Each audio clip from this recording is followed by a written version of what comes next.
Le premier. ni bi jolol yu teddi. Amé boy. Sama boy nam naa la de. maa ngi fi Foo ne woon. Kaolack waaw xam naa ci kanam boy. Ci kanam fan dama permis de conduire ak assurance bi carte d'identité ak visite technique ak extrait de naissance. Sama boy naax na nag di jëm nga mag de. Ñaari assurance nga ma jox. bii mooy assurance oto bi bii nag mooy assurance chauffeur. Assurance lan. xaar ma expliqué la gis nga assurance chauffeur bii ngay gis. moo may aar man dawalkat bi bu may yéeg ba ni may wàccee oto bi. Boo toogee rek. sa naam aar ma Boo taxawee. bu jaar fa. Dëgg nit nga moo. waaw wax na dëgg boobu assurance moo koy aar moom dawalkat bi bu yéeg ak buy wàcc oto bi maara day taal yi bu ñàkkee bakkanam ci accident mbaa mu am ci laago wala gaañu bu ko sax yóbbu lopitaan Sonaam assurance dina ko taxawu ci yooyu yëpp ba ci njaboot gi. naa la xamal mbir nag de. ah képp kuy safoor war naa def na yow. safooru taxi njaga njaay biis yi camion yi surtout ña ca gare routière ya. aaru ca Sonaam rek a wóor. Avec la Sonam Assurance, vivez l'esprit tranquille.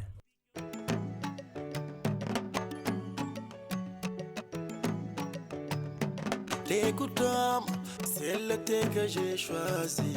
T'écoutam, c'est mon thé de confiance. Oh, t'écoutam, c'est le bon thé, c'est le meilleur. T'écoutam, c'est le thé qui te donne la force. Toutam, c'est très bon, c'est très bon, c'est très bon.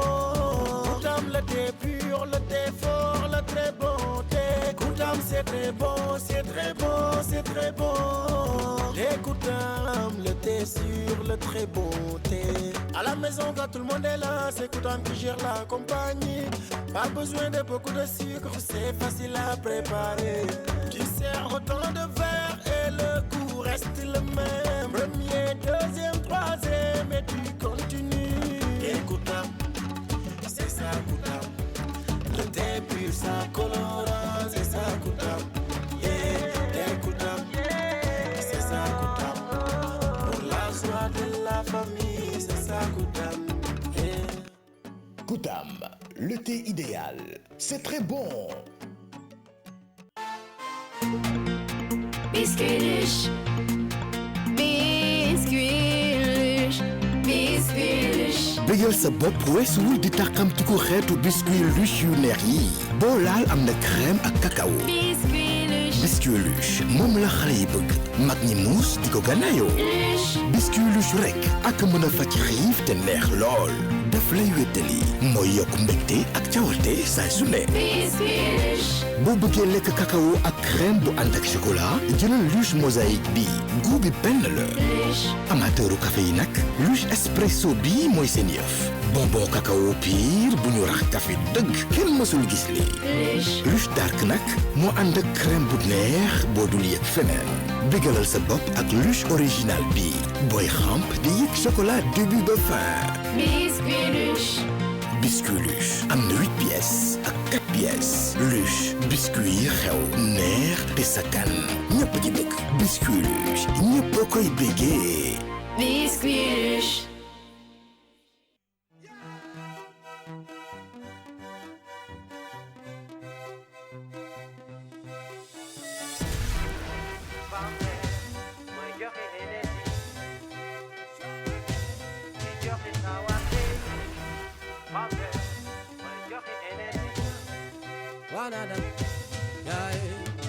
soo bëggee nekk naanal party sawar ci suba ngoon ànd ak feeling ak énergie jigéen ak góor ñëpp a koy bëggee soo bëggee nekk naanal party yokkal sa doole sawar te mbégte guddeeg bëccëg party naan bi fees ak énergie soo bëggee nekk naanal party yokkal sa doole sawar te mbégte guddeeg bëccëg party naan bi fees ak énergie yokkal doole yokkal cawarte moo gën a fort moo gën a neex c'est le plus puissant jàpp gi benn la soo bëggee nekk naanal party yokkal sa doole sawar te mbégte guddeeg bëccëg party naan bi fees ak énergie soo bëggee nekk naanal party moo gën a fort moo gën a neex c'est plus puissant c'est la meilleure.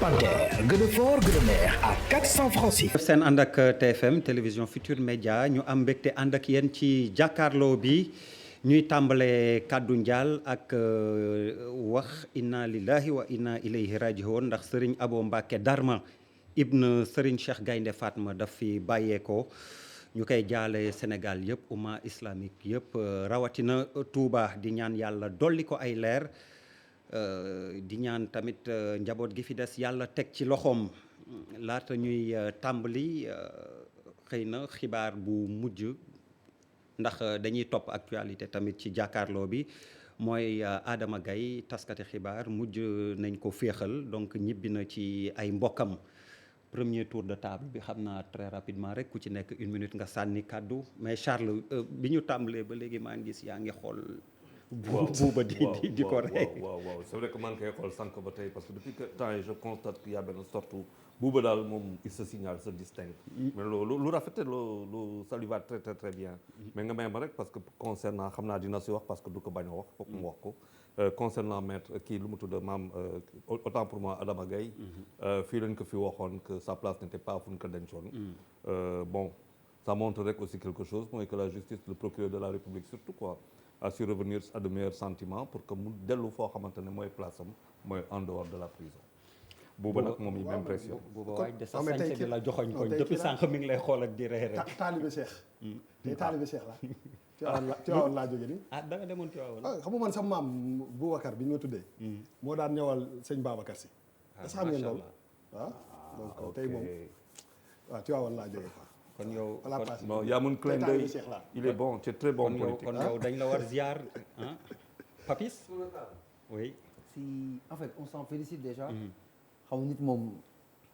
place am du kaso de façon globale nit ci biir kër la war a dëkk ak ay nitam ak ay nattangoom on le félicite ñu koy masawu di wax lii mooy àdduna la c'est des choses qui arrivent parfois tu les contrôles pas mais ñu wàññi nag tëj gaa yi tëj yi bëri na trop nañu wàññi tëj gaa yi tam allez ñu wàññi Papi après Papis Malal waaw la liberté n'a pas de prix et c'est pour elle que l'on crie maître comme fekkee la ci boole même si des deuxième sujet bi moo la fi indi waaw xam nga Adama di suñu mbokk ñun waa Kaolack bi ko jàppee Kaolack yëngatu woon na ndax mbokk yi may xalaat Asmake Gaye parce que seex la seexam Awa Gaye ñoom Jaara Gaye ñun ñoo màggandoo Kaolack donc ñëpp am na lu leen naqari mais nag na réccu li mu def dafa tooñ président jégal na ko nañ bàyyi naan prison du place nit jafa nekk nag ku tooñ la wala yar lii daf ko war a tax mu delloo si xelam nañ bàyyi waxi hypocrisie li mu def dafa garaaw président nag quand même def na grandeur dañ ko ci gërëm tamit mais maître c'est de l'opinion hypocrisie opinion lu la nekk wax ko président même yow ku la wax loolu dañu ko war a tëj non li mu wax président ku mu ko wax dinaa war a tëj ku la ko yow dañ ko war a tëj saagakat yi nekk je dis que non waxuma pas dans ce sens mais ñu ñaanal ko suñu mbokk la suñu maître je veux dire le jugement des autres par rapport non mais nous sommes bien placés pour y répondre mieux que toi voilà ce propos donc président je vous laisse répondre président mënul nangu jël suñu avion de commandement am ay garde avec tout le respect que j'ai pour lui quand on se marie c'est pour le meilleur et le pire war na mën a nangu dama ne saaga taxul mu dem prison surtout à son âge maintenant nag ça veut pas dire qu'on est d'accord avec lui loolu beneen affaire la mais Sénégal démocratie am passé na ñuy tëj nit parce que non dafa toogaat loi bi moo protéger président c'est une loi obsolète non du polémique ma va falloir discuter dama koy tontu oui mais je suis d'accord dafa am loi bu protéger le président de la République bi nga xam ni moom mooy symboliser la nation kon kooku aussi dañ ko war a jox benn cër comme ñu joxee cër doomu aadama yi kenn amul droit saaga benn doomu aadama on est parfaitement d'accord waaw kon boog ku jàdd yoon daal sa kaw mais kenn yéen ko loolu Adama. allez Pape Djibril nee na delloo si xelam nag. Pape Djibril. man li ma jàpp d'abord mooy que ne président Macky Sall li mu doon naqarlu yëpp bi mu nekkee candidat. suñ ko réglé woon définitivement kon maître problème bi mu posé du am. su fekkoon ne dañu def nañ différence bu leer entre chef de parti bi ak chef de l'État su boobaa kuy wax di nga xam kan la ñuy waxal moom moo ko diggee woon defu ko c'était une réforme boo xam daf ko waroon defu ko loolu mooy bu njëkk bi beneen bi. li nga xamante ni moom laa jàpp mooy que la démocratie aussi a ses emmerdements da nga koy assumer ba mu jeex takk wala soit nga bàyyi il faut être conséquent. alors ma am mbégte wanale leen ak Ousmane Seck membre IFORM Institut français des formateurs risques majeurs et protection de l'environnement mooy secrétaire général bu ASENA également président association urgence et développement bu ñu ko waxee ngeen xam ni donc ci kaaraange askan wi la ñuy àdd jëmale mi ngi feggoog Bara colonel Bara Thioub moom sapeur pompier en retraite la spécialiste aussi protection civile liggéey na ko fii liggéey ko France liggéey ko États-Unis donc xam-xam gu leer la ci am macha allah Sénégal risque majeur élevé prétexte bi mooy li xew ci île de la Madeleine ñu fa demoon ay touristes 41 la ñu woon 37 ñoo ñibbisi ñeent seen bakkan des ci gaal ga suux ñu koy massawu képp koo xam ni de près ou de loin daf la laal mais muy loo xam ni tamit war nañ ko waxtaanee ndax Sénégal souvent dañu dul jàngat defe naa ci li ñuy dal te defe naa colonel bi ñuy tàmbali wax nga ko intervenir nga 1992 ci catastrophe Sonacos bi ammoniac bi éclaté su ma juumul 129 ñàkkoon nañ ci seen bakken nga ni ba tey ji nii gisoo ni taxaw seetlu bi ci war def nañ ko mais may tàmbaleek Ousmane Seck lan mooy risque majeur. jërëjëf lu ngeen jàpp yéen IFORM mooy risque majeur. nga wane jërëjëf Abdoulaye maa ngi lay nuyu di nuyu si plateau bi yëpp di nuyu seen téléspectateurs yi risque majeur suy gàttal mooy catastrophe waaye dañu naan nañu mooy tax catastrophe. parce que boo ne catastrophe day fekk moytu wees.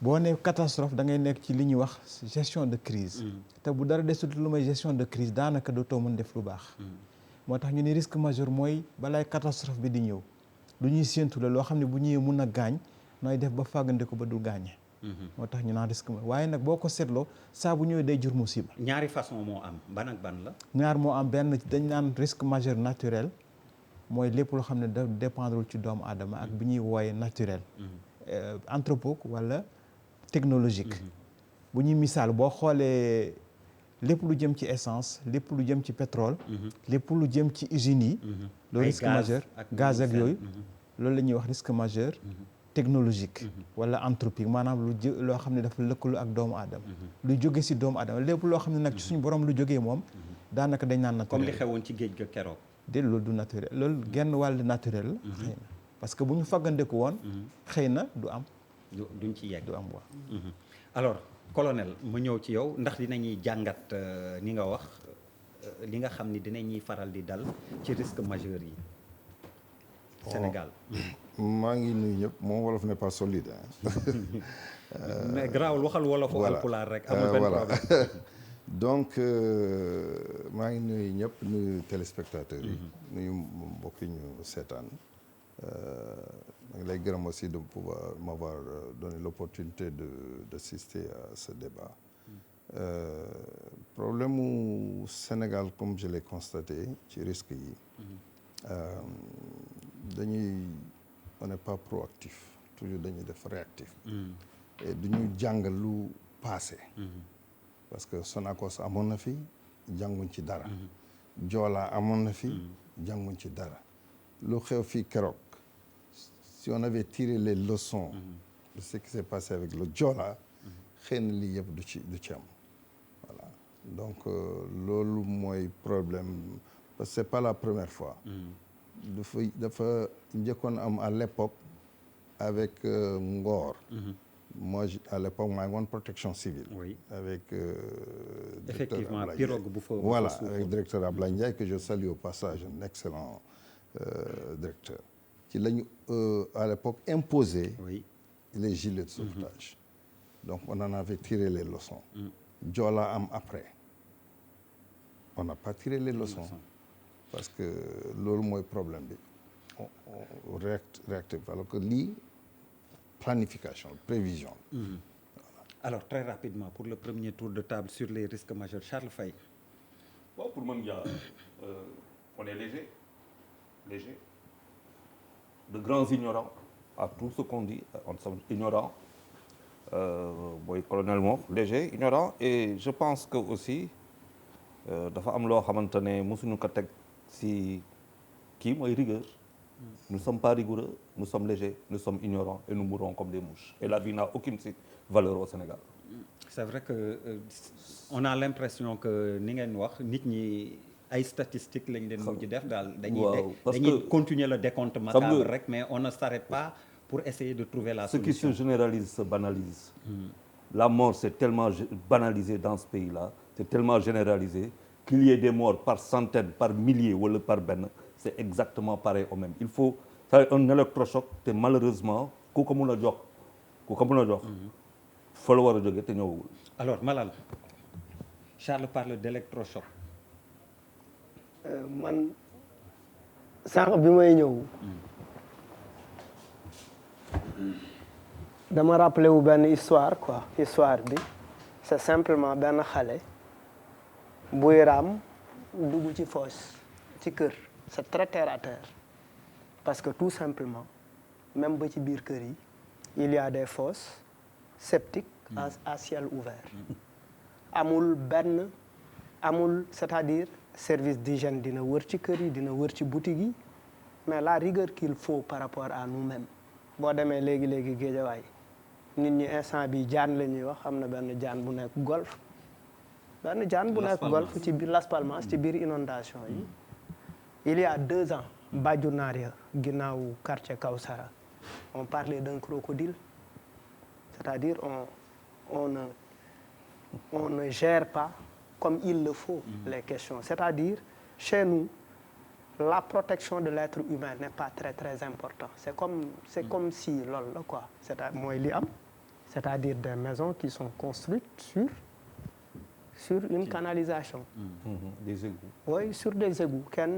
Je pense que ça ne dérange ba pare am na sax ay édifices publics yu ci nekk c'est-à-dire c'est même l'État ce qui veut dire qu'en fait finalement on réfléchit comment pour man il faut qu'on soit conséquent par rapport à nous-mêmes ba pare les anglais di wax square pegs in square holes c'est-à-dire les piquets carrés dans les trous carrés kan moo nekk aujourd'hui au niveau de la protection civile kan lañ ko dénk c'est un simple administrateur qui ne connaît pas la question qu'est-ce qu'on fait de ces gens-là qui connaissent le travail techniquement qui sont sapeurs-pompiers qui travaillent dans la protection qui sont en contact avec les problèmes la problématique qui connaissent la chose duñu leen ko dénk da ngay jël jaaykatu gerte pour mu lay gérer salle informatique jaaykatu gerte expérience am tiga dege la war a doon normalement ak ngalax ak affaire yu demee noonu oui dans les normes noonu la war a demee c'est-à-dire un expert en gerte kenn du ko dénk salle informatique. Tu as raison. Ça fait rire, c'est vrai. yu demee noonu Malal on a compris. merci Bouba jëlal. Malal dina war rek. mais en réalité xam nga amuloo ay moyens il faut s'attendre à des situations yu demee nii. loolu moom kenn mënu si dara parce que boo xoolee li xew ci île bi. peut-être ña fa dem du ay nit yoo xam ne dañu néew doole. trop financièrement. ñu mënoon fay traverser. voilà ñu ko mënoon fay la. donc du sax ay problème de budget wala dara mais ñu ngi nekk ci benn dëkk bu tudd Sénégal nekk ci presqu'île Cap-Vert bi Dakar bi am île bu nekk fii boo sur 10 personnes bu catastrophe bi amul boo leen laajee nu île bi tudd xamuñu ko. on parle de ay destination Sénégal ay tourisme ñun ñi dëkk fii juddoo fi yaroo fi màgg fi nu île ba tudd sax. Sarpan ñi naan serpent ñi naan Madeleine waaw moom laay wax ni xam nga loolu ça veut tout dire c'est-à-dire que île bi normalement dafa war a dugal xaalis sax peut-être bu bëri ci dëkk bi plus que li muy dugal mais ñun ñi fi dëkk mais xamuñu ko xamuñu sax nu mu tudd loo mettre en valeur déjà ci nit yi nga xam ne ñoo fi dëkke juddoo fi yaroo fi màggee fi mais munoo assurer service bi munoo assurer protection bi mënoo assurer dara man gis naa dara loo xam ne il faut ñu teel a wax nit yi que embarcation fi gars yi yéegoon bay dem ci île bi ban genre gaal la coque de verre waaw coque de verre parce que pourquoi ma convoqué loolu parce que daaw invité nañ fii ci télé bi fii nit bi nga xam ne moom moo def projet boobu mu koy à la limite damoo di expliquer un peu li ci nekk en termes de sécurité et tout ça xam nga vraiment c'était un truc boo xam nga yaa ngi koy dégg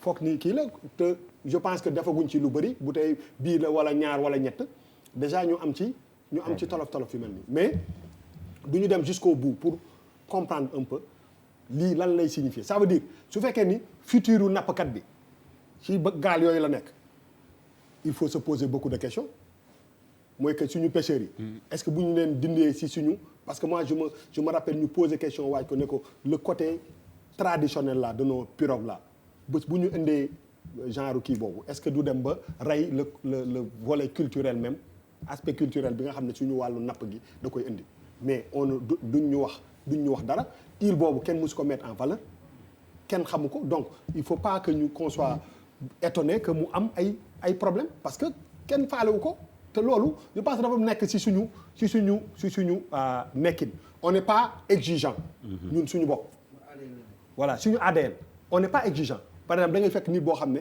jàng na xam na xàmmee na il se pose pas de question maa ngi dem ci île bi lan moom fi mën a dal yan risque moom fi mën a dal peut-être loolu mooy suñu différence ak tubaab mais je pense que pour man c'est un ensemble de circonstances moom mooy indi genre jéey yu mel ni il faut pas aussi à chaque fois ñu am benn accident on en parle ñu wax ci une semaine 2 semaines après ñu parce que dëkk bu am na ku ko wax léegi dëkk bu 2000 personnes dès il y a moins de ñaata at ça fait combien 19 ans voilà 17 ans su fekkee mënoo ci jàng dara ba du arriver à 4 personnes yuy dem ci benn île bu nekk fii ça pose un grand c'est-à-dire que peut-être que jànguñu on a peut-être réglé le problème jóge fii dem Ziguinchor mais on n'a pas réglé le problème même dans le fond quoi. Papi ça toi.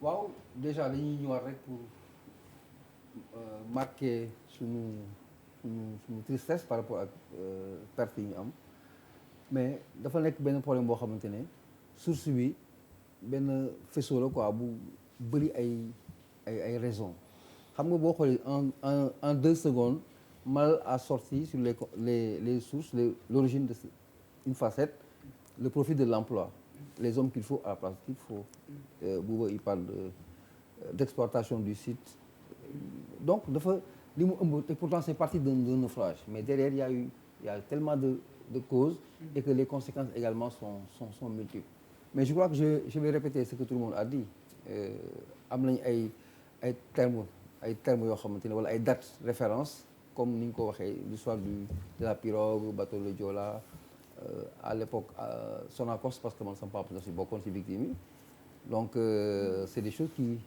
bu ñu koy wax ça te tient tu comprends l'importance de la chose malheureusement loolu lay continuer boo dépasser l'aspect île Serpent bi ñu génn Sénégal on est coutumier des faits nous qui am chance di traiter information parfois mais toute l'année chaque 2 semaines am effet d'annonce ñu la on a décidé ça au Sénégal on a décidé ça loi bi génn wala on va l'appliquer mais dara du ci am boo koy cité fii mun nga commencer léegi ba émission bi di jeex tu vas pas terminer parce que tellement que il y a eu des choses qui ont été arrêtées et n'ont jamais été appliquées dont le naufrage de la semaine c'est triste et dommage.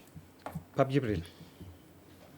d'abord di masawu di jaale ñi nga xam ñoom ñoo gis ñàkk seen bakkan kenn nit rek pour man su faatoo waroon na mobiliser énergie yëpp de façon vigoureuse gis nañ fi bu yàggul ñoo ngi wax Joola mais Bettenty bi moom moo fi mujj ay soxna yoo xamante ni dee boo xamante ni c'est extraordinaire septembre 2001 la woon septembre 2019 sunu borom di ñu fàttaliwaat sunu càggante ba tey ci ñàkk jël en charge li nga xamante ni moom mooy question yi gën a crucial nga xam moo ëpp solo li ñuy wax yëpp malheureusement mais tey jii brèche bu Doune Baba Dièye fële ci Saint-Louis mais 423 personnes officiellement la ñu wax ne fi mu ne nii brèche bi lekk na ko dee nañ ci soo demee ay goxu mbàcc ak yooyu tey jii ay veuve rek nga fay gis ñoo xamante ni seen jëkkër yi bu ñu demee certitude bi rek mooy wóor na leen ne mën naa bañ a ñëw mën naa bañ a dellu si ñii dañ leen di rey parce que dans les eaux mauritaniennes on tue sans sommation maintenant on tire sans sommation la dernière en date mooy Fallou Sall ak ñeneen ñi nga xam yëpp ñoo ngi leen di rey mais kan mooy taxaw pour mitit li ko kan mooy taxaw ne plus jamais ça ba Emmanuel Macron moo ñëw Saint-Louis ne dinañ leen jox 15 millions d'euros pour ngeen defar digue bi nga xamante ni dina empêcher dee boobu ça tourne autour de quoi 27 milliards qu'est-ce que le TR est en train d'engloutir comme argent donc on a un problème de priorisation beneen bi mooy les acteurs yi nga xamante ni ñoom ñoo war a régler définitivement ce problème là dañ leen di affaiblir sur le plan institutionnel parce que tey jii je prends 2 exemples da ngay jël la direction de la protection civile institutionnellement ñu jël ko rattaché ko ministère de l'intérieur amul moyen amul capacité d'action bi nga xamante ni moom la waroon am en termes de prévention boobu mooy bu njëkk bi mais dañuy ñëwaat le plus souvent dalal nañ fi ki nga xamante ni moom lañ fi envoyé woon une fois ay soldats la ñuy nekk ñoo xamante ni devoir de réserve mën ñu entretenir benn relation bu bizarre avec la hiérarchie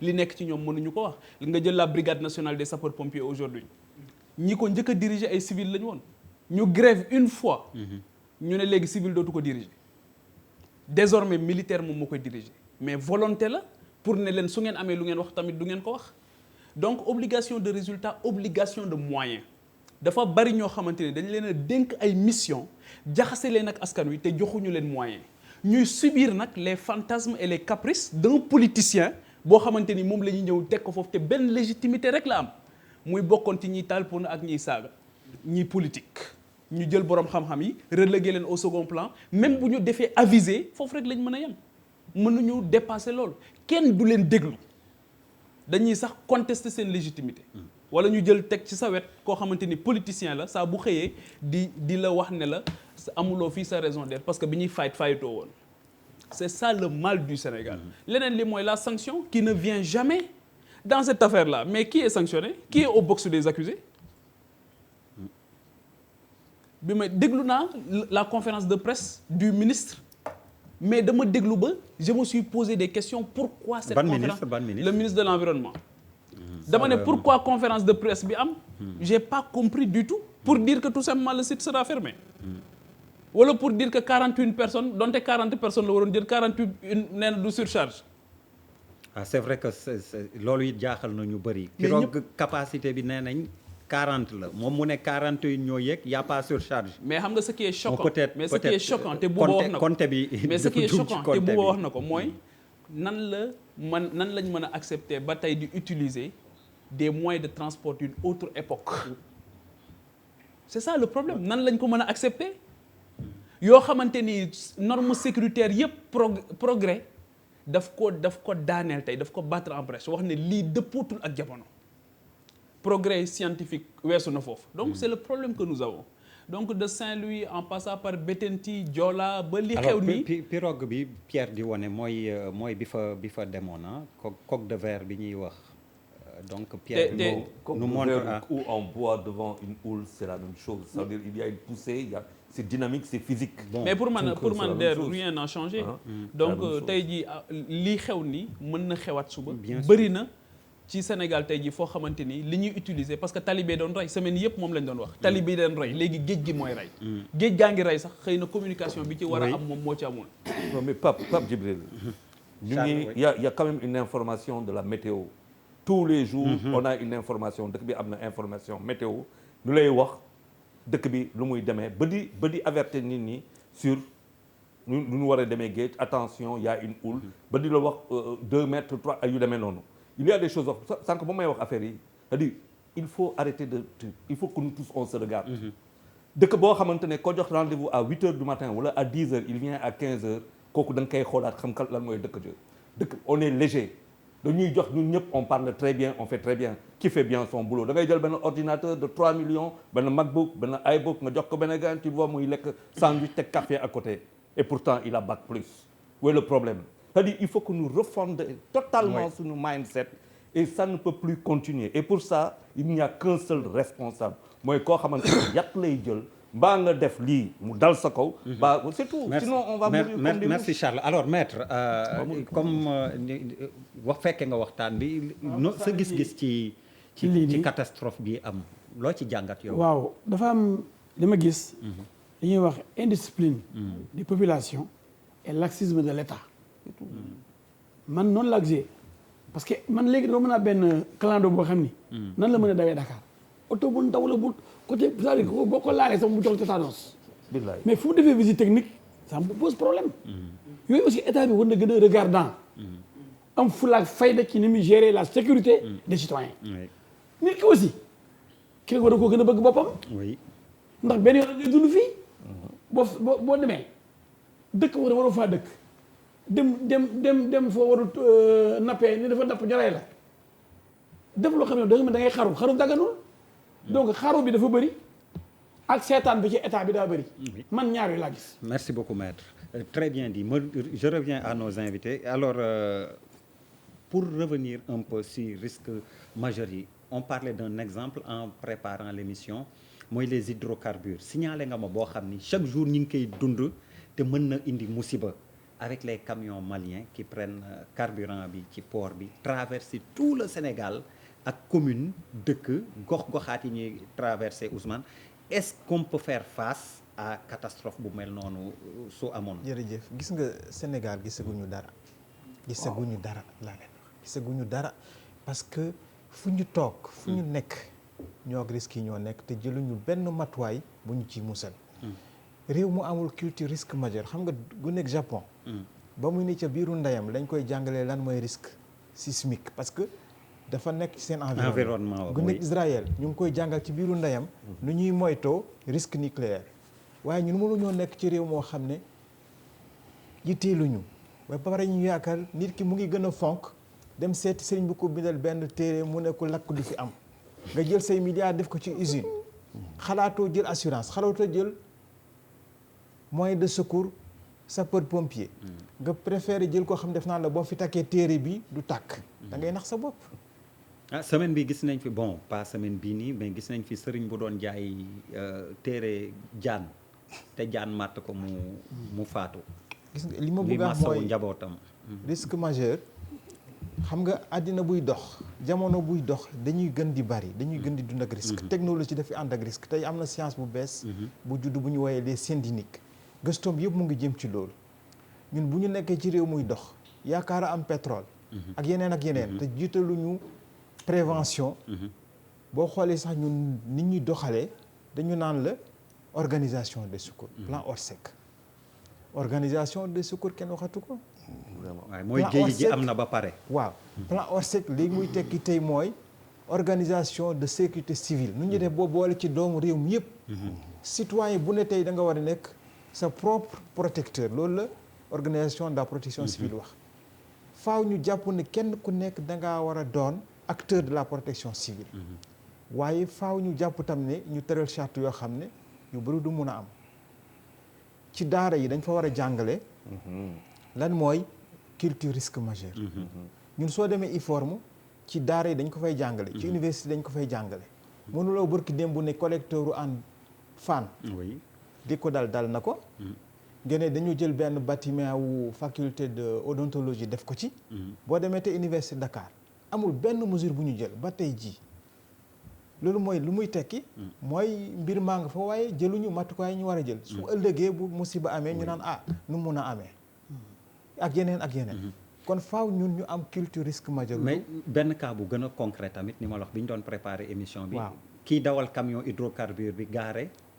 taal ataayam. liquide hautement inflammable. bu jaaree fii. dem Kaolack. wala yor cigarette am. xam nga dugg ci tànganaa bi. ñàkk xam c'est l'ignorance qui transforme l'or en plomb.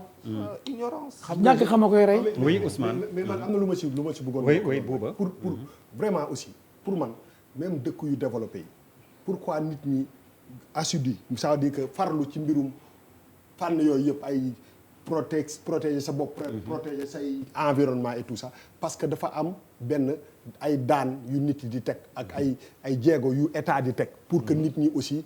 discipliné kii war par exemple quand si bu ñu convoqué problème bi quelque part engagé état bi moo responsable bi moo ci gën a engagé wu parce que état mooy transporter ay sénégalais di leen yóbbu fenn. Je suis d'accord. état buy transporter ay sénégalais dugg gaal di dem île au nom de l'état du Sénégal. C'est encadré. mais c'est même parce que gaal gi même bu ñu la solee gilet c'est-à-dire gilet bi xam nga gilet normalement détail la war a nekk. di nga boo duggee ci avion ñu ne la gilet bi fii la nekk. tu as une chance sur 10 000 pour que loolu arrive. mais déjà boo xoolee image yi nit ñi dugg ci gaal bi nit ñaa ngi def nii. risque bi dafa nekk devant toi. mais boo buggee am dara loo mettre en valeur. da nga fiy teg moyen de transport digne du nom bu mën a transporter si on parle de 40 personnes. tu peux mettre en valeur île bi à 40 personnes. normalement 500 personnes mu nekk benn bateau bu ndaw wala benn bu am tous les trucs de sécurité nga xam nit ñi dañuy nekk à l'aise nga dugg naan sa café wàcc visiter dugg fa ca restaurant lekk génnaat. ñu encadré état loolu lay def. waaye état du jël ay sénégalais di leen dugal ci ay gaal. loolooy dëgg boo laalee benn xeer bu ndaw affaire ba këpp nit ñi dee. ñi dem di jóge fi dem foofu di dugg gaal c'est indigne d'un état. loolu il faut qu'on dise alors colonel la vérité. boobu pour la réponse on va interpeller le colonel. colonel il faut poser problématique bu am solo. li bu wax dëgg la. réew boo dem man je parle d'un exemple là où j'étais à San Francisco pendant 15 ans. boo demee Alcatraz li bu wax c'était une prison. on a mis en valeur xam ne tey jii boo fa bëggoon dem il faut nga réserver presque 6 mois à l'avance. des fois doo am place. pour visiter. pour visiter rek. mais ça day dugal xaalis bu bëri. et je crois que fii quand même Île Serpent bi li mu wax yoon ñu bëri fii la ña xamuñ sax man mosuma faa dem. le ministère des transports maritimes. war na mën a teral ay règlements. xool ban façon bateau moo fay def en rapport avec le ministère du tourisme. et de l'environnement foofu c'est un parc national. Voilà. C'est sous la responsabilité de l'environnement. Voilà mais mun nañu mais quand même. oui ñoom ñëpp dañuy lëkkaloo oui. et que qu'on mette en place une vedette quand même ou un bateau capable qui répond. digne de son nom. digne de son nom. ba nit ñi mun fa dem. effectivement mettre ça en valeur. mais fu mu ne nii bu amee rek xam naa ne maître moom ma ci gën a xam. on va situer les responsabilités parce qu'il y a des responsabilités pénales quand même je crois. bien sûr on a annoncé une enquête quand même. bon loolu c'est un point. deuxième point bi mooy li Seck waxoon par rapport au transport des matières dangereuses. problème bu ci gën a bon métti parce que c'est un aléa mobile mooy les citernes là. c'est mobile bu ngeen fàttaliku on a eu un accident booru Yoff je crois à l'époque. heureusement il n'y a pas eu d'explosion. On a eu un accident à Thiès. Heureusement, il n'y a pas eu mal. Le truc a pris feu. Pas plus tard que semaine bi passée maa ngi doon ko sànq. oui bi may jógee Mbao. ci autoroute bi il y a une citerne de propane qui était renversée. par exemple ma taxaw laaj leen ils savaient. xamuñu sax les mesures à prendre. j'étais obligé ma woo pompiers yi pour venir sécuriser. donc mun na Mali seen carburant fii lay jógee. oui. traverser tout le pays. c'est des trucs qui circulent donc dafa am aussi benn méthodologie aussi. pour mettre en sécurité toute cette zone là. parce que c'est difficile. oui souvent que c'est le jour c'est la nuit il faut ñu wax leen jour yi ngeen war a daw. wala ça c'est le travail de la protection civile. exactement mais malheureusement comme vous l'avez dit la protection civile c'est le parent pauvre de la sécurité. Qu'est-ce qu'on a là-bas? Il y a que 2 personnes. Et vraiment du ma la nëbb. je me suis rabattu sur vous parce que bi mu leen woowee nee nañ comme dañu déclenché plan Orsec bëriwuñu ñoom ñëpp ñu ngi sur le terrain kenn ci ñoom mënul ñëw ci émission bi. il travaille et bon ñu leen ci féliciter di leen massawu. il doit parler aux Sénégalais.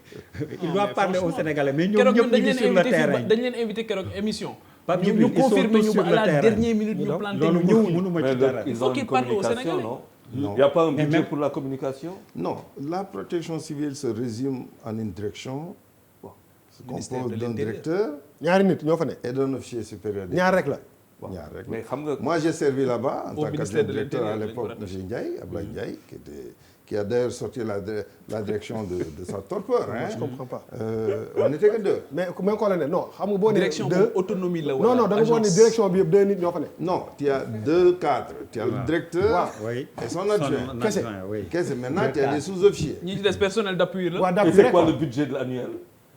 Libéré comment? Non, c'est le DAGE du ministère qui le gère malheureusement. Non, il y a un budget. Non, il y avait un budget à l'époque. Non, attends, moi, c'est vrai qu'à l'époque, je sais que du temps du directeur Ablaye Ndiaye avait réussi à mettre mais fan la ne woon war nañ ko mën déglu mu wax. un budget de comment on appelait ça à l'époque budget de la protection civile. Qui était logé au ministère des Finances. Ça faisait combien, colonel? 500. Non, s'il vous plaît. Voilà. 500 millions. C'était parce millions. que quand même toutes les communautés rurales, les départements participaient à ça. C'était le fonds de prévention. Donc, bon temps, moi, j'ai quitté. Et c'est que le directeur a quitté. Maintenant, je ne sais pas où est logé ce fonds. Mais bon. alors Ousmane balaa may delluwaat ci chroniqueur yi zone Bel Air par exemple tamit dama fa remarqué hydrocarbures yi bëri na mand yi bëri nañ fa et nit ñi dañu dëkk sës ak ñoom kenn ñaan ko yàlla mais bés bu catastrophe amoon est-ce qu'on est en mesure de gérer ça. déedéet xam nga mooy li ñu doon wax léegi. ne non colonel a répondu tout net nee na non. parce que doguma la on a yenn bu ngeen fàttaliku. on a eu l'accident de la Sonacos. Oui. À l'époque j'étais commandant de compagnie c'est moi qui suis intervenu. waaw à l'époque. Il y a eu plus de 129 morts ça faut se dire la vérité ëpp na ko. non mais c'est le bilan officiel voilà. qu'on a donné. Quoi. Ensuite quelque temps après on a eu une explosion parce qu'il y avait une fuite au niveau de Shell. Il y avait une fuite de gaz de trucs mu explosé. bu ngeen fàttaliku on a tenu des réunions les Français voulaient financer pour qu'on fasse une étude des risques. Ça n'a pas abouti moom moo waral ñu déménager seen lycée. Lycée Jean Mermoz qui était à l'époque là-bas. Exactement foofu la ils ont déménagé le lycée parce qu'on n'arrivait pas à trouver une solution. Oui. Ils ont l'amené mais on n'a jamais il y a rien n'a été fait et tey jii bu fi accident amoon aussi. Ousmane donc tubaab yi am xelu jëlee fa seen école ndax xam ni kaaraange amu fa mais ñun ñu fay tabax ay kër dëkk fa te kenn du ci wax dara. non damay ñëwaat si li ñu doon wax léegi ci mbirum texte yi.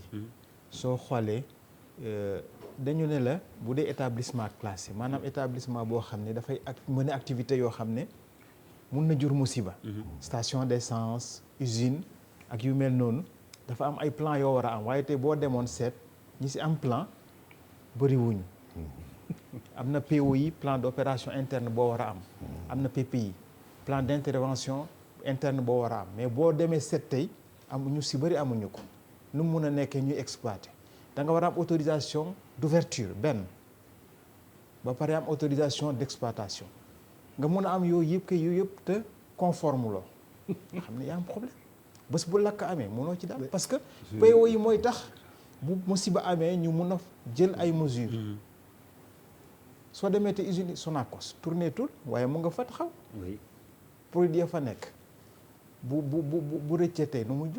oui kon faaw ñu nangu ne ñun on n'est pas un pays résilient dañu nekk li ñuy wooye réew un pays vulnérable. loolu moo di lan maanaam ci wàllu woo munti jël. amuñu cartographie des risques majeurs. amuñu ko. même cartographie de l'habitat amuñu ko. amuñu cartographie des risques amoon nañ ko il y a 5 ans. boo amul cartographie nooy xamee musiba fan la mun a amee nan laa war a jël ay mesures ak ban xeetu musiba la. oui. tey war nañ mun a xam tey ji seen zone bi yan menaces ñoo fi nekk. ak lañ war a jël comme mesure. waaw mais menaces yi dama ci yokkaat dara rek. xam nga chaque fois dama naan lu ma dul comprendre zone bi boo jógee fii di dem aéroport bi am na lu mat. bëgg naa vraiment état bi mu expliquer ma loolu.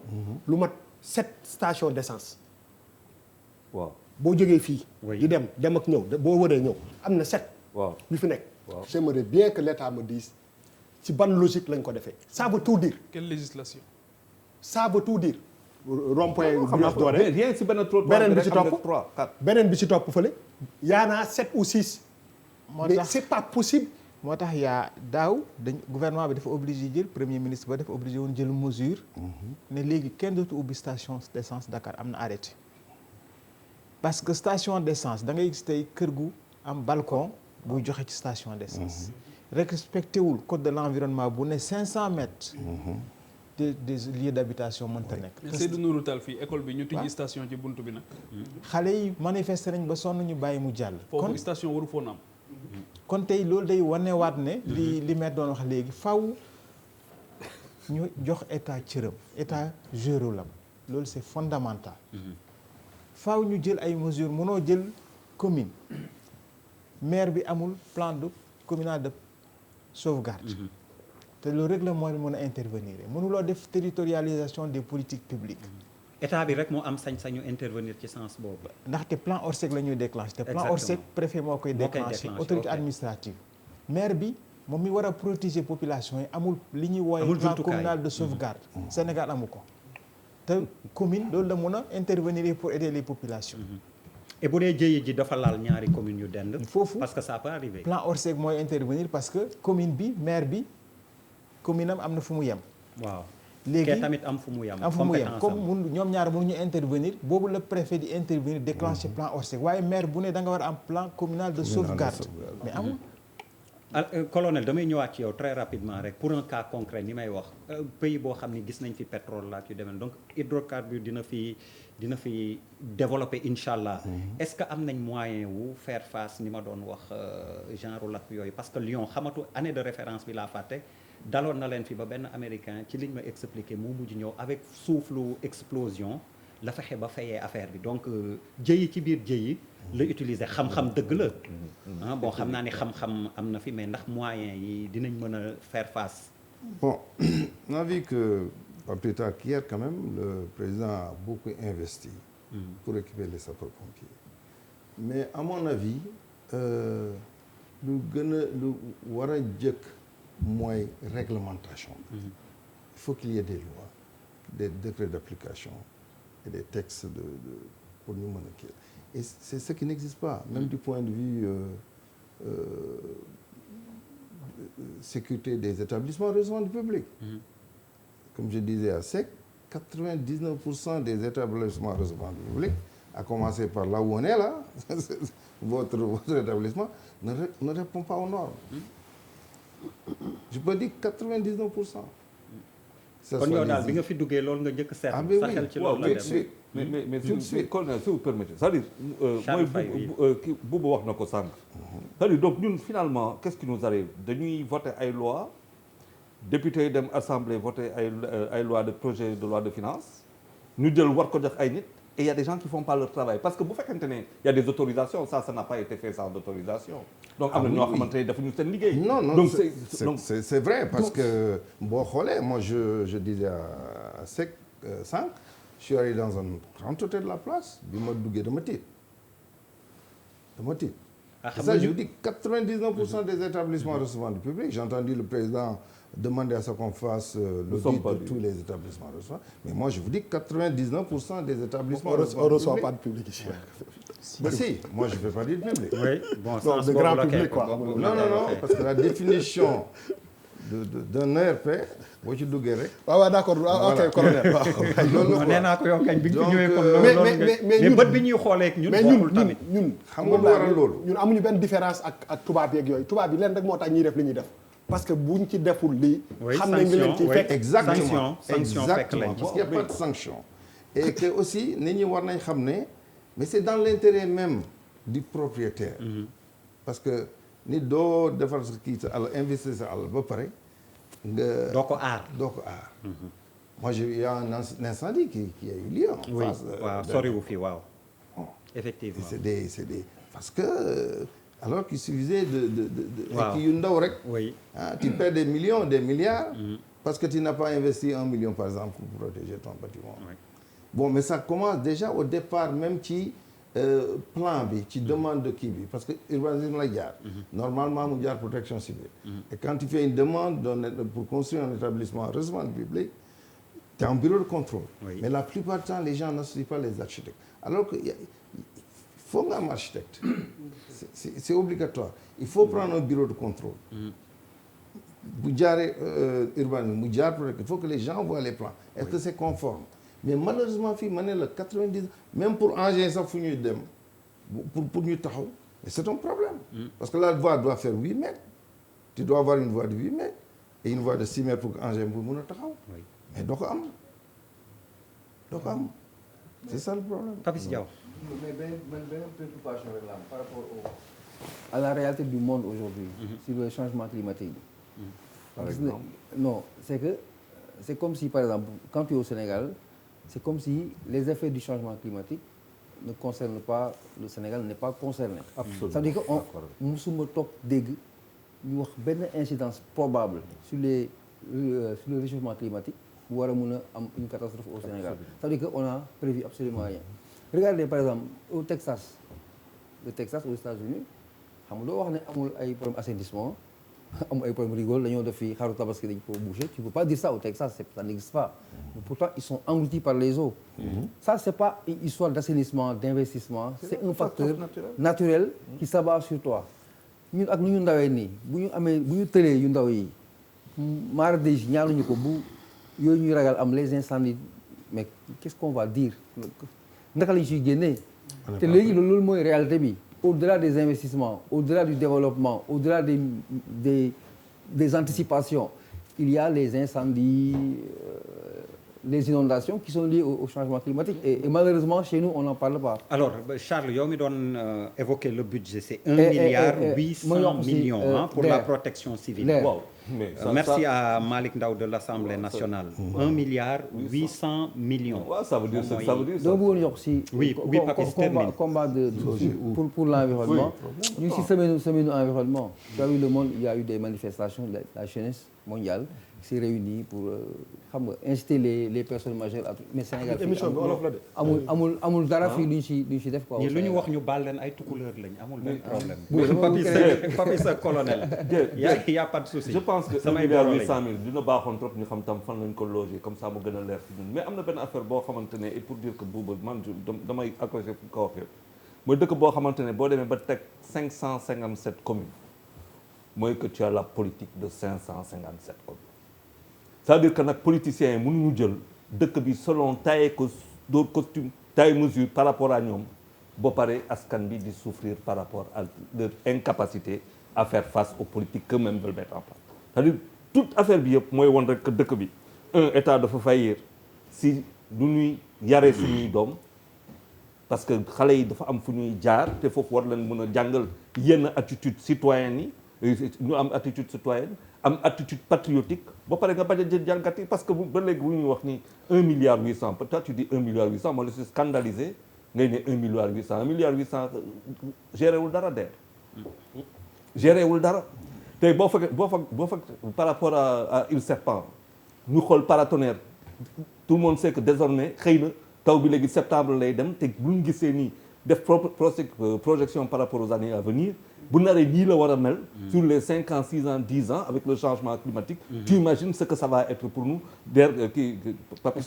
ça veut dire on anticipe sur rien. Ousmane l'a évoqué effectivement bi nga ma doon wax changement climatique yi il faut s'attendre à oui ak village bi nekk su ma juumul dans le Saloum sa dëkk la de bi nga xam ni tornade aux tempêtes bi daf ko ñëw vraiment rayer de la carte oui on a eu l'information alors Charles l'a évoqué digression boo xam ni la am na solo paratonnerre yi en moyenne c'est 5 ñaata la paratonnerre di jaar.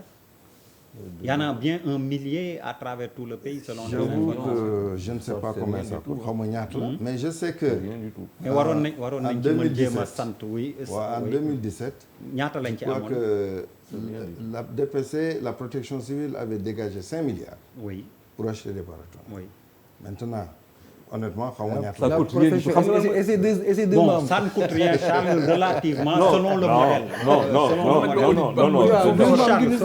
waaw defal ndànk dëkk boo xamante ne Dakar est passé de 300 000 500 000 à 5 à 4 millions d'habitants taxaw di ne nii alors si tu me dis que ça coûte Sacré-Cœur en Sacré-Cœur le dënnu yi di dóor léegi Sacré-Cœur et puis xam nga lan la ce sont des charges positives dans les nuages des charges négatives au sol rien que faire boo doon faire teg ko ni mu am benn source rek da koy repousser parce que foudre yoon bu gën a yomb lay topp donc ça boo defoon physique faut am lu koy conduire quoi lu koy conduire toujours yoon bu gën a kii boo tegoon fer teg ko ba si kaw nga teg benn source fii ci fer bi lay dal alors donc ça peut pas coûter une fortune quand on sait que avant gars yi épée la doon samp pour bi daanu si Malal yow première partie bi xam naa da nga xaw a il est kaw non en fait damay déglu grand bi il est kaw mais en fait j'ai l'impression que même par rapport à certains chiffres il ne veut pas avancer il a dafay réserver wu sur certaines questions ça règle pas le problème on invite les gens pour résoudre le problème donc je suis très désolé pour moi quand on est là c'est vraiment pour dire les choses kenn du tëj kenn du rey kenn même bu fekkee tu es un ancien administrateur tu n'es plus tenu par le droit de réserve c'est-à-dire les Sénégalais ont besoin de savoir par exemple quand il dit qu'il ne connaît pas le prix d'un paratonnerre mu nekk nit bi nga xamante ne il a travaillé dans la protection civile je trouve ça un peu désolant mais beneen affaire bi pour man. je pense que c'est environ 5 millions. moi je ne suis pas très sûr mais am na yoo xam ni 5 millions l'unité war nañ 2 millions. je pense qu'au niveau de la moo tax Charles mën la c'est selon la puissance. tamit mais c'est pas loolu après mën ngeen ko vérifier. mais li Malal di wax boo moytul jaaykatu gerte caaf la ñuy ñëw ne ko demal jëndi paratonnerre. oui c'est ça ay détournement rek la ay. voilà non Pape Djibril généralement noonu lay demee c'est-à-dire tu as ton ami qui a ton ami, tu crées une société écran, prête-nom, qui va s'occuper d'aller acheter les prête-noms. C'est une question de gouvernance, de transparence, de gestion des ressources et de bonne répartition. Mais est-ce qu'il est établi que c'est le cas? Oui, non, attends, beneen affaire bi ci topp mooy. beneen affaire bi ci topp mooy. Je dis pas qu'il a def na ko, je dis pas qu'il l'a fait.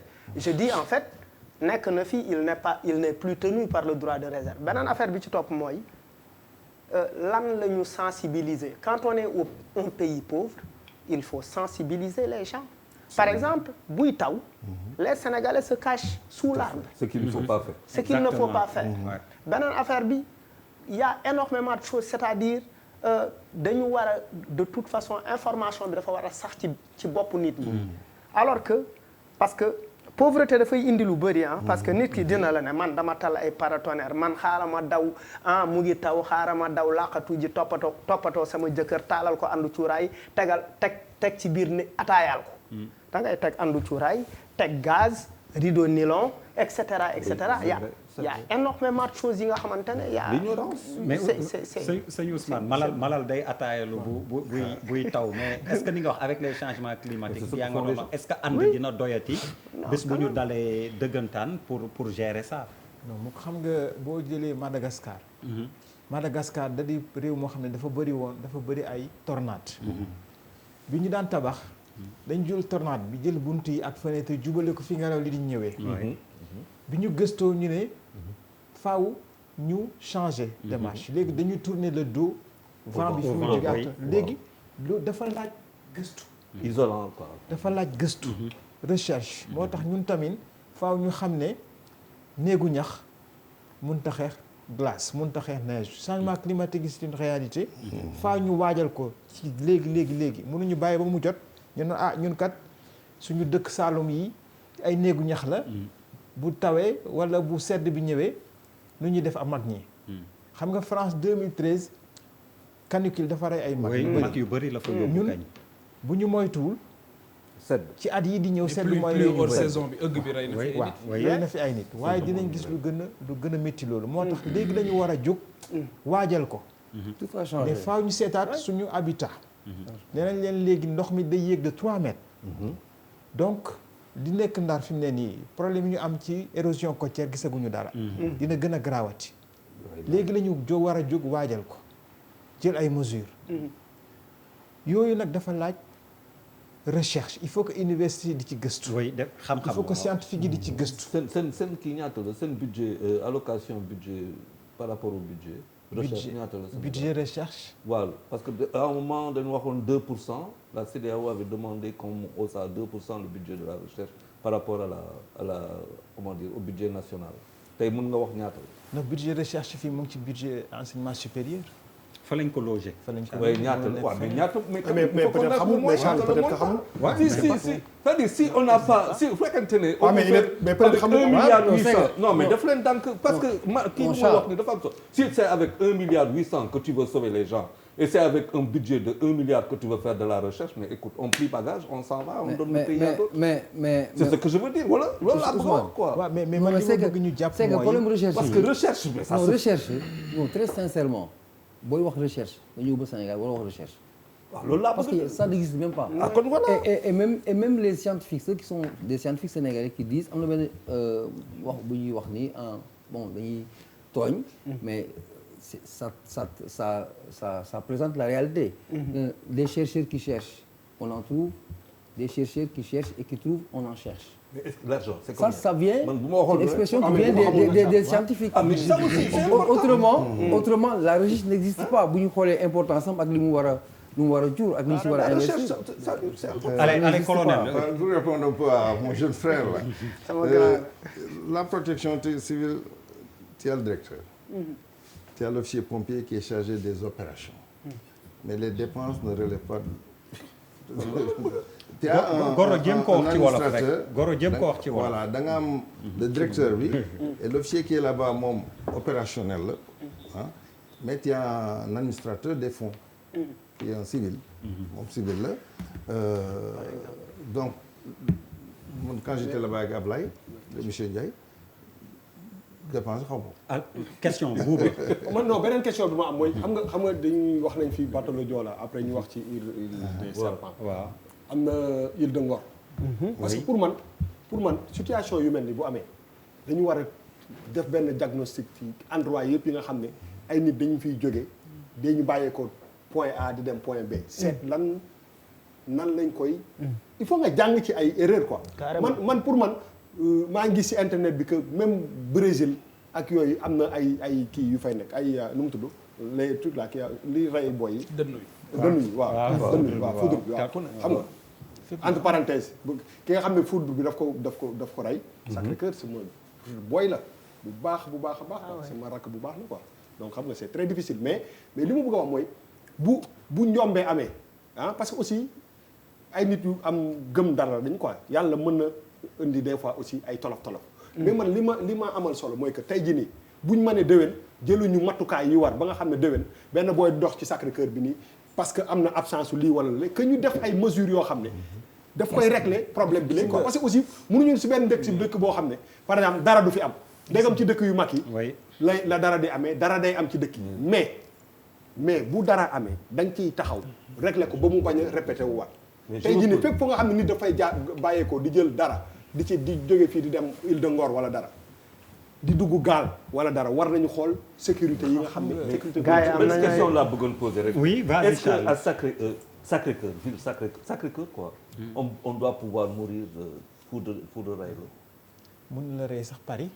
non j'ai pas dit Paris Sacré-Cœur là non pour wax ne mën na la rey fu nekk waaye li am solo mooy li ñuy wooyee cartographie parce que boo defee cartographie tey di nga doon mën a localiser fan moo am ak fan moo amul fan moo gën a vulnérable. léegi lan mooy cartographie. cartographie mooy xool dëkk bi ni mu tëddee lu nekk nga seet la fa nekk ak lu mën a gaañ risque technologique fan la am. station d'essence yi boobu doon wax sànq naan set ci en zone bi. warta mën a nekk. cartographie moo lay won ne tey sapeur pompier bu ñu bëggoon intervenir sax xëy na mënuñu intervenir. y a des quartiers tey boo demoon amul yoon pour. quartier yu bees yëpp.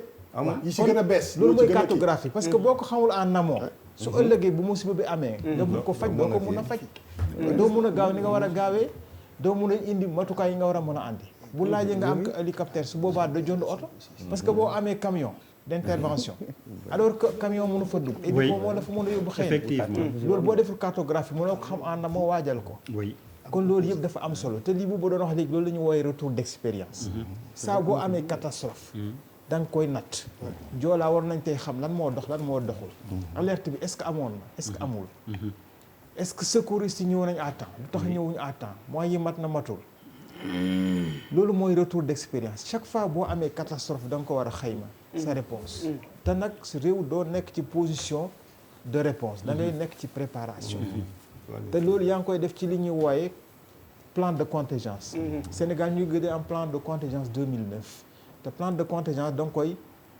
régulièrement da nga koy renouveler parce que plan Orsec c'est des principes mais plan de contingence moo lay wax cartographie bi lii la musiba yi ñu mën a jànkonte lii la nii lañ ko war a fajee moyens nangam la fan lañ koy war a jëlee ak ci yan durée lañ ko mën a amee parce que boo waree woo nit mu andi moyen te xamuloo dalee mënoo intervenir plan de contingence moom ngay jël élaborer ko mu génne loolu yëpp mu won la ko ak ñaata secours ñoo war a ñëw yu yëpp dafa doon loo xam ne dama amoon benn question colonel dans la réalité par rapport ak li ñuy dund tous les jours li ngay wax ni sori nañ trop benn question balaa muy à notre invité géomatique boobu ñu doon wax Sénégal xam nga ils avaient lancé le programme géomatique boobu yow fan lañ ci toll ñu ngi continuer di gëstu ba léegi pareegul ba léegi nii pareegul mais est-ce que moyen yi mat na pour non on n'a même pas de moyen on dépend de la France parce que boo géomatique problématique mooy boo amee catastrophe da ngay signaler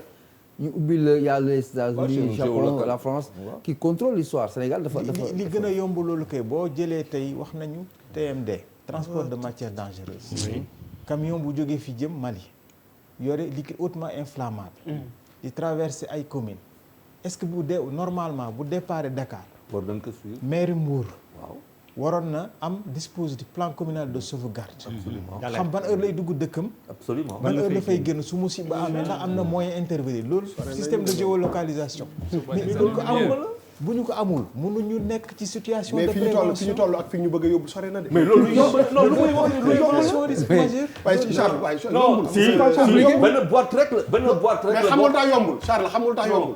non Charles xam nga lu tax yombul fi ñu nekk ak fi mu ñu jëmee. mais man maa ngi mel ni ay. non tu ne buuba man dafa am loo xamante ne xam nga. sànq camion bu dugg mbuur ñu kii la nga kii. nit ñi sax encadré wu leen asuma camion. dama ne sànq dafa am lu mu fi wax xam nga université de Dakar mënul former ay kàngam muy ne yoo xamante ne Sénégal la leen former ak bitim réew ba pare ñu dem di fat suñuy bu ñu feebaree ñuy dem à l'étranger wala dem Maroc wala dem yeneen dëkk yi alors qu'on a formé leur médecin ça veut dire que rek qu'on n'est pas bon.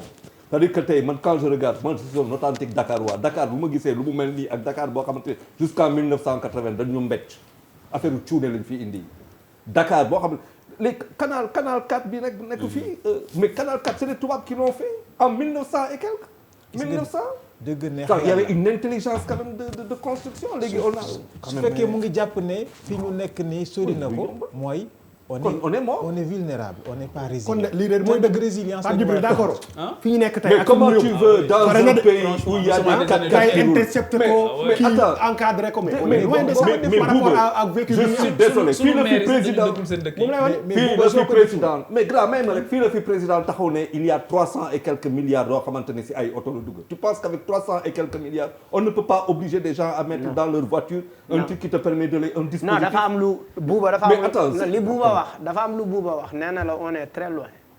oh tu es bon pour avoir 300 milliards en voiture mais tu n'es pas bon pour jege na auto président dafa lakkoon non ça c'est autre chose mais attends tu ne peux pas xam nga mais Charles pourtant c'est pas un cas isolé parce que ba tey man ak yow ak yëpp xamuñu oto bi lu ko lakk non kay moo non ça c'est une anecdote ma ne la munoo dugal 300 milliards sur auto 300 milliards sur auto nga xamante ne yaa ngi fay lu mu tudd Volkswagen yaa ngi fay Mercedes yaa ngi fay loolu ba pare nga jël essence di ko fay bitim réew et tu ne peux pas investir ça dans ta propre sécurité tu ne peux pas l'investir dans tout c'est-à-dire il y a un problème fu ñu ne nii la pauvreté si on accepte d'être pauvre on peut aller au travail avec des voitures de 2 millions ok on peut aller au travail avec des vélos c'est-à-dire que tant qu'on n'aura pas changé notre mindset tant qu'on finira par avoir des Range Rover partout dans ce pays-là, à faire le beau dans le mal et tout ça, alors qu'on est incapable de gérer des questions comme ça par la recherche et tout, c'est qu'on est des nuls, quoi. Et c'est ça qui est dangereux, quoi. Les gens meurent comme des mouches et puis on est là à dire qu'on ne peut pas changer. li ma bëgg a wax waaw pour terminer. waaw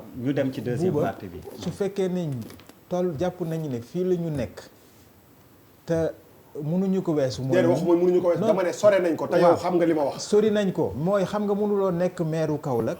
camion ñëw jaar sa biir dëkk. ñu jël tàngana te mënuloo jël. mettre en place un système de prévention. mais c'est possible mais on est loin de ça. mais loolu mooy li war ay rêve nga ñu jaay nii loolu dëgg la. mais loolu mooy li war su amee mooy li war camion buy dugg Kaolack mais maire bi dëkkul Kaolack ba koy xam.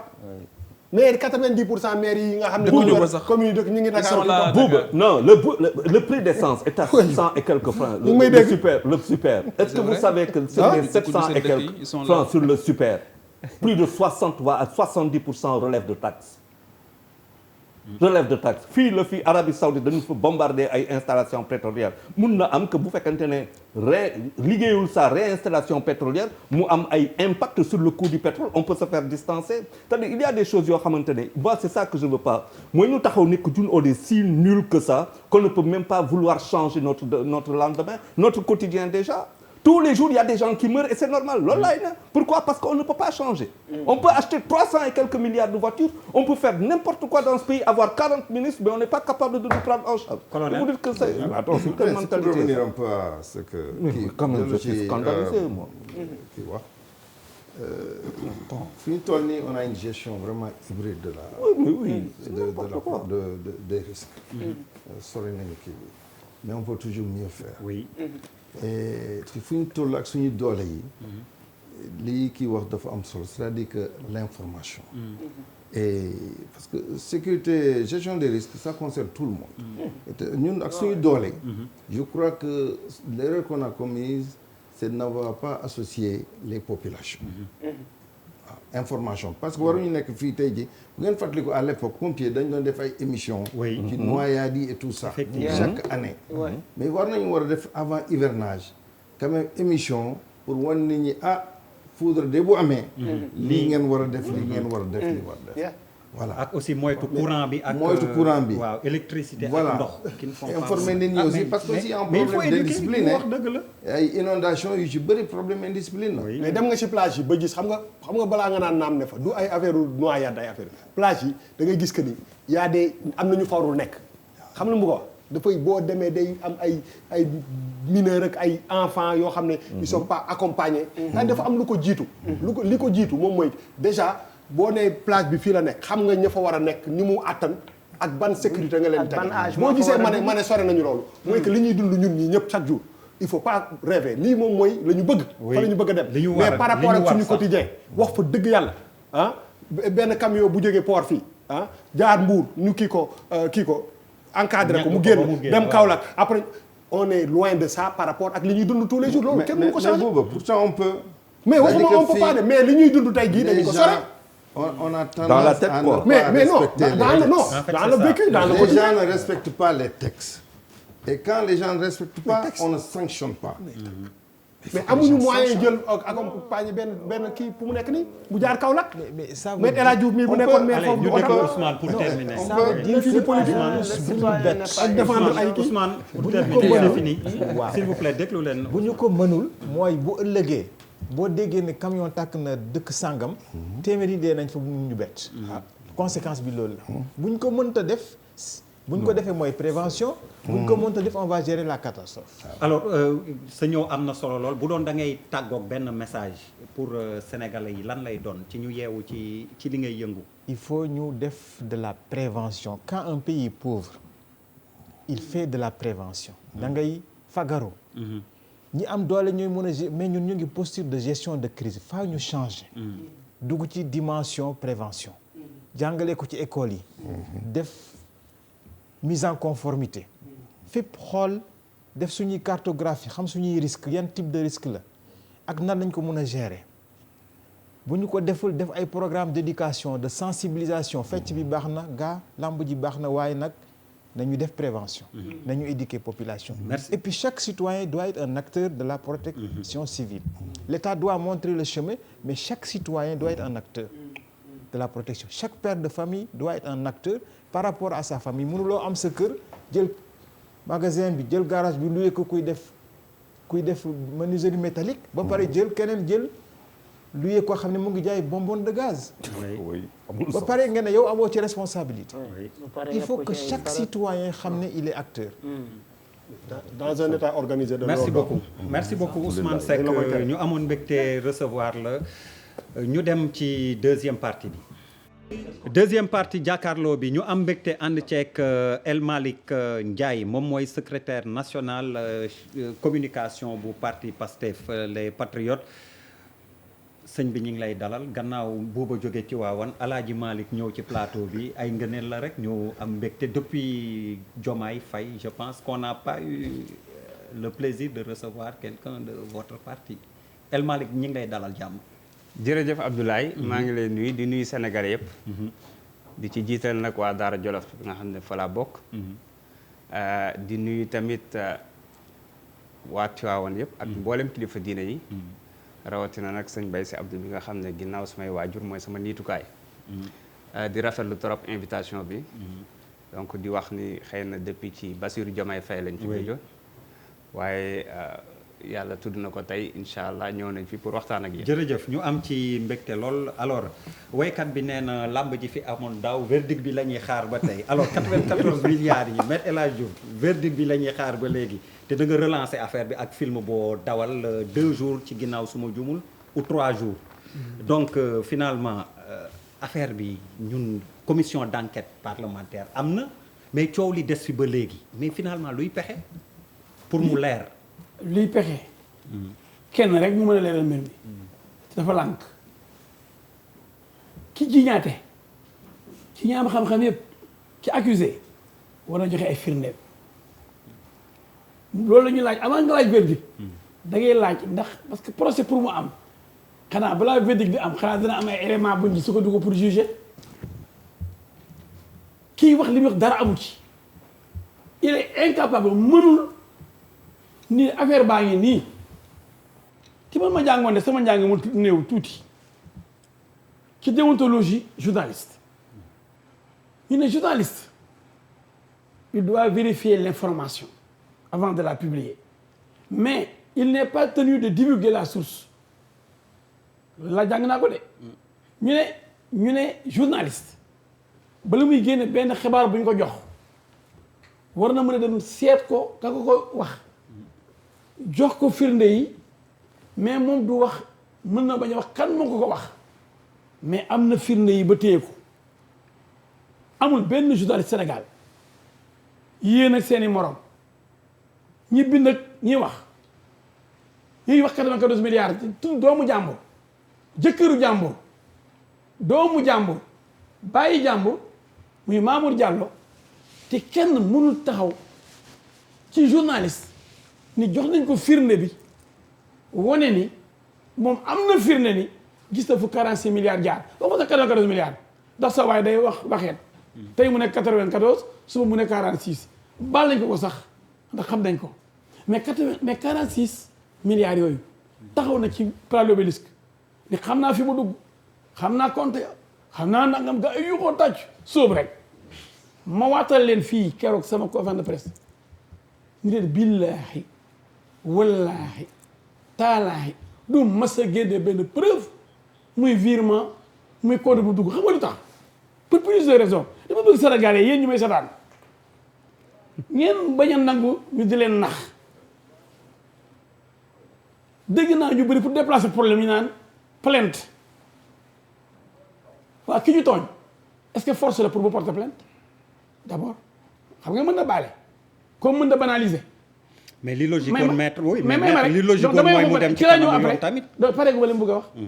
ki ñu tooñ ki ñu sosal wala ki ñu sàcc xaalisam wala ki jël gazam biir këram wala ki ñëw teggi benn appareil këram bu ko neexee mu porter plainte bu ko neexul du porter plainte mais sàcc am na mais par contre ki naan nañ ma porter plainte ma joxe samay firnde kooku kan la yàpp moom journaliste yi la yàpp ndax ñoom ñooy relais ñoo ko service de relais te mosu leen jox benn firnde bi ci des Ablaye moom xam na ni député la am na fu ñu jaar pour porter ko plainte